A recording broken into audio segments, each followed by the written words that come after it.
Well, hey there. Feeling really lousy. I've got allergies, bags under my eyes, just feeling really crummy. But I've got my scented candle, kind of to set the mood a little bit. I muted the television. I got it on.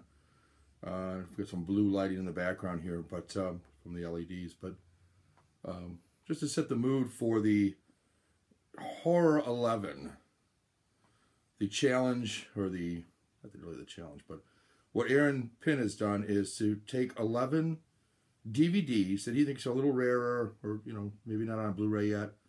I'm not sure if these are on Blu-ray or not. Some might be, some are not. I don't really know. But I don't think they're as common as some other things. So I've got my 11. Little mood lighting here. I'm going to set that down so I can try not to burn anything, including myself, or my iPad Air 2, which would be... Oh, before I start, I probably cheated on a couple of these. However, I do have some television shows that, you know, a lot of younger people haven't seen these. All on DVD, still available on DVD. I don't know if they ever made it to Blu-ray or not. However, I want to make it known that you can get these. And the first one, these are all television shows, and this is like 4 discs. Is that all this is? It feels like a lot more than 4 discs. 1, 2, 3, 4. 4 discs. Funky packaging, but highly recommend The Outer Limits. This is season 1 on DVD. If you've never seen The Outer Limits, it kind of has something in common with The Twilight Zone. Only this one was more aliens and stranger stuff. Even The Twilight Zone, sometimes they had some that were you know, based in reality. They're all based in reality, but more common day occurrences where something a little odd happens, and the little odd thing makes everything else weird. This one, everything was weird from the get-go. Aliens and monsters and a lot of things that you wouldn't see necessarily on the Twilight Zone or limited. So it's for a different taste. It's more of a science fiction bent on horror, the horror genre. And to me, science fiction and horror are hand in hand sometimes. Alien, is that horror or science fiction, or both? It could be a little both. So anyway, Outer Limits. These are kind of honorable mentions. They're not part of the 11, but they're television shows that I wanted you to be aware of. I know Aaron has this set. In fact, he's the one who turned me on to it. I don't remember this show, but I'm so glad I have it. I've been going through it, and especially during the month of October, I went through a lot of it. Really great stuff, especially after the first couple seasons, but all of them are good. And that is Boris Karloff's Thriller. Another slightly Twilight Zone-ish set. This is a complete series with Boris Karloff introducing and actually starring in some. For my money, Boris Karloff just was fantastic. His voice, his mannerisms. He came to fame, of course, in makeup as both Frankenstein and the Mummy. But I always thought his roles where he spoke were effective because of that voice. And of course, he voices the voice of the Grinch in the animated Grinch movie that's on every year. But anyway, Boris Karloff, can't go wrong. Bunch of DVDs in there. Count them. Just look like 7 to me. All the complete show of Thriller. You'll love it. Another TV show. This one was British. Dealt with vampires. Kind of a really quirky way. And I was going to sell this. And I decided to hold on to it because I really did like it. I believe it's the complete series. Yeah, it was like a mini-series or something. It's called Ultraviolet. And I got to watch it again. It's been years since I've seen this, but these two are basically detectives who are going after, kind of like an X-Files type thing, going after just vampires.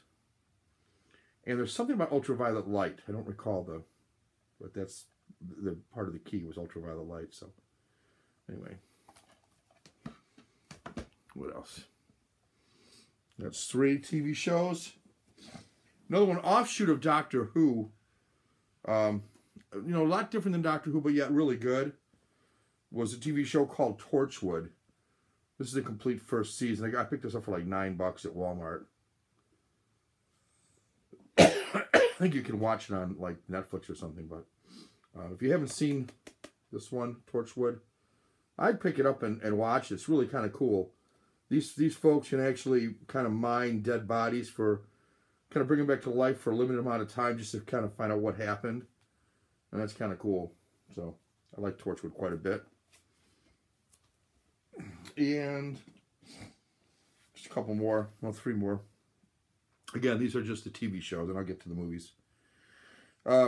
My favorite show growing up was this one. I know Aaron Pynn has got the complete series, but way pricey. I think his wife picked it up for him, his better half, as he calls her. Anyway, it's Dark Shadows, and it's 2. I got 2. I've got this one, which is called the Vampire. It's backwards on my screen for some reason. The Vampire Curse. Angelique, gorgeous woman. Of course, Barnabas Collins. So this primarily has a lot of the Barnabas episodes on it. Well, how many are here? Quite a few. A lot of highlights. So it starts when Barnabas, the first episode is Barnabas coming into the picture. Which, for my money, is when it got good. Up until then, it was eh. And the other character I thought was kind of interesting on this show, it's also highlighted. And Barnabas is in this hit thing, does this one too, but this one focuses in on the only other character I thought was pretty cool. And that was Quentin. This is Quentin Collins and Barnabas in the background, The Haunting of Collinwood. So again, some highlights. If you like the show, I think, you know, you can get them cheap versus the seasons, which are kind of expensive. And lastly, and this is one that I remember being on, and I don't remember how it ever ended. I think it was like 3 seasons long, but I want to pick up the rest of them. It's just hard to find them. I'm not wanting to buy them new, but Forever Night, it was a vampire story. So this is the first season. It's a trilogy. This is part 1 of the trilogy. I want to get the other 2 pieces when I can find them. I'll eventually pick them up probably on Amazon or something. But anyway, Forever Night, recommend that one too, as television shows. But that wasn't what Aaron asked about. Aaron didn't ask about television shows. Aaron asked about movies, films. And although I think television shows can do a lot with horror, I'm gonna cheat a little bit because I got a couple box sets in here.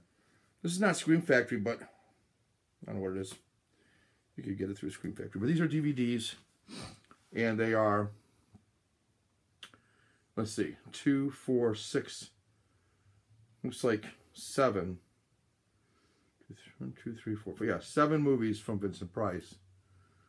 Vincent Price, if you don't know Vincent Price, you should know Vincent Price. Another guy with a voice and mannerism that he was just horror. Tales of Terror, Twice Told Tales, Theater of Blood, Madhouse, Witchfinder General, pretty cool. The Abominable Dr. Phibes, and it's kind of a tongue-in-cheek, and Dr. Phibes Rises Again. And there's a 8th disc, the Vincent Price Collection, Disc of Horrors, kind of an overview of Vincent Price's career. If you don't know Vincent Price, really great stuff. Highly recommend that. And I don't think that's real common. Next is Hammer Films. I love the Hammer Films. Here's a 4-pack, all with Christopher Lee. I'm sorry, is the last one with Christopher Lee?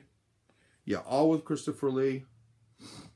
For my money, some of the better of the Dracula films. Horror of Dracula. Dracula Has Risen from the Grave. Those 2 are great. Taste of Blood of Dracula, not quite as good, but still good. Or is that the one I think is good? And then Dracula AD 72. That was my least favorite on here. But buxom women in cleavage showing dresses. The flowing dresses. This is the 1800s look, which for my money is the best Dracula. That's the way to go with it. The modern ones I don't have a lot of love for, but these older ones, love them. Something more romantic about them or something. Then I got 3 sets, box sets, all DVDs. I recommend all of them. You can pick them up for like $9 a piece if you can find them. Here's 50 horror classics. And you're going to have things on here like Lon Chaney. You're going to have Bela Lugosi. You're going to have Vincent Price. You're going to have, just everybody. You're going to find everybody on here. Lon Chaney Jr. will be on here. Yeah, pretty much everybody. will be on here. And Boris Karloff, of course, I mentioned before.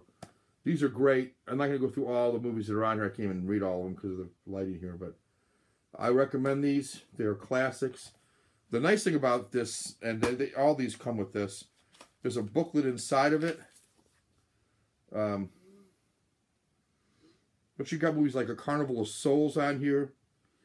Atom Age Vampire. There's just a ton of stuff on here. And the booklet that comes with it, I'll just show you this real quick in case you come across this, has each of the movies on each of the discs listed. Which is good because the discs themselves are not labeled. So what I did was I didn't label the discs, of course. That'd be moronic. I labeled the folders are in. Because they're clear plastic, you see I could label the outside of the folder with what was on it. On the A side and the B side. So that helps too. But anyway, horror classics, 50 of them. Can't go wrong with legendary stuff on there. Mostly black and white, but you're going to find some color on here too. If you remember, like, for me, I remember Monster Movie Matinee was a classic. The kind of movies that I saw growing up as a kid on television. The black and white, the cheese fest, they're all here, guys. Highly recommend 50 horror classics. You can get it on Amazon, I think, for like $10. Then there's 2 sci-fi classics. This one features 50 sci-fi classics. Same kind of deal. You're going to have aliens from outer space and stuff like that. To me, it's still in the horror vein, so I'm going to count it. And the other one is Sci-Fi Invasion. I got these as a 2-pack at Target, believe it or not. The Sci-Fi Classic and the Sci-Fi Invasion for $19.99. So I thought that was pretty good. I think it was $15. I think I got it on sale. And the same thing, you get the booklet inside of it. And these actually have, the Invasion one actually has the pictures and has the movies that are listed right on it. You also get the booklet, so you can, if there's one you're looking for, you can find it. So that's just a really nice set, I think. All 3 of those are nice. Highly recommended all 3 of them. Get back in there. All right. So those are like big 150 movies right there. Let me get now to some ones that I think are, get about 6. Yeah, 6 and 9. Yeah, that's 11. These are all Criterions, and you can get some great Criterion scary ones. These are the DVDs I have. The Devil and Daniel Webster is really scary. Guy sells his soul to the devil, and it's time for a payment. And the devil wants his payment. So, good stuff, horror, but it's more of a mystery type horror than truly scary, but there's some pretty scary stuff in there still. This one, Forbidden Games, I think it's out of print now. But Forbidden Games tells the story of how this little girl in particular, and the little boy along with her, decide that having a graveyard for things is kind of neat. And so they start to make a graveyard. And some things, if you want them in the graveyard, if they're not already dead, maybe you have to kind of make them dead to get them in your graveyard. But good stuff. Very macabre. This one, to my mind, is one of the scariest movies I've ever seen. Both the remake and the original. This is the original. It's called The Vanishing. You may have seen the American version. In essence, a girl is kidnapped at a convenience-type gas station. And years later, her fiance, boyfriend, is still looking for her. And out of nowhere comes the man who allegedly had taken her. And he offers to let this guy find out what happened to her. This is her boyfriend, finally, what happened to her. This one, Silence of the Lambs, it's a biggie. That's why. But this is out of print Criterion, so I show it. It's got some pretty cool special features with it. But a classic horror one, I threw that in. It's the only one that's really famous, I guess, out of the bunch. The next one is not for everyone, big time. It's been called pornographic. It's been called grotesque. It's been called disgusting. It's all the above. And that's Salo. 159. What is it? 120 Days of Sodom. So twisted stuff. And then finally, Carl Theodore Dreyer's Vampire.